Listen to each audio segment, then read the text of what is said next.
death in the water. Afraid to jump on the boat. Can't swim. Give her $50. No.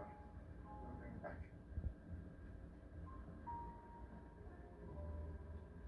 This happens every time we try to go out. Grace goes into one of her moods. Instead of staring at the ocean, she's never going to jump overboard. She hates water.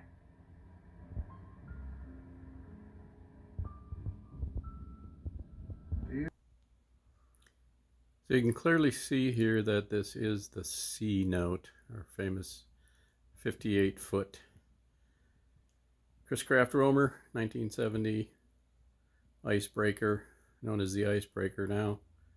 And you can see they're up on the fly bridge. And note that as this scene starts, it is a brisk wind blowing there, and just off to the left is Gideon's Bay.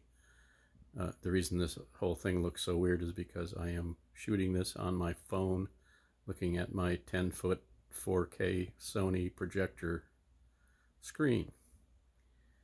And this is just a DVD copy of this movie. There are no others. No Blu-rays, no 4K. But there's the Seanote. And moments later, it's much calmer. I hate water discontinuity in movies.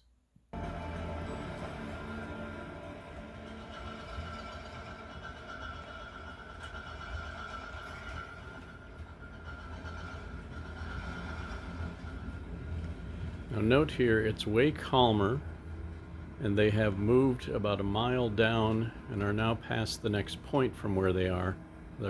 But in this scene, we're all of a sudden back at Gideon's Bay again.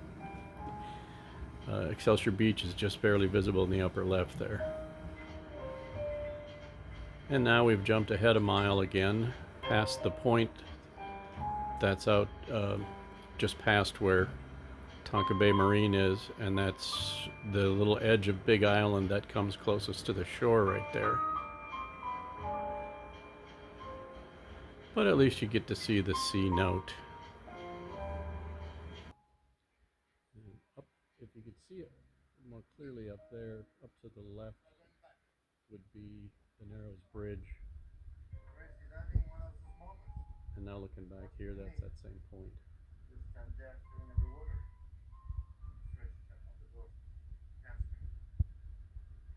Give her $50. This happens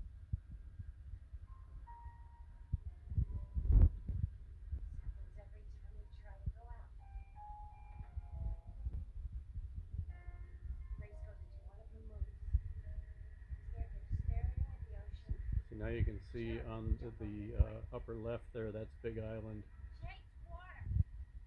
She just said she wouldn't jump in the ocean. Of course, we know this is Lake Minnetonka.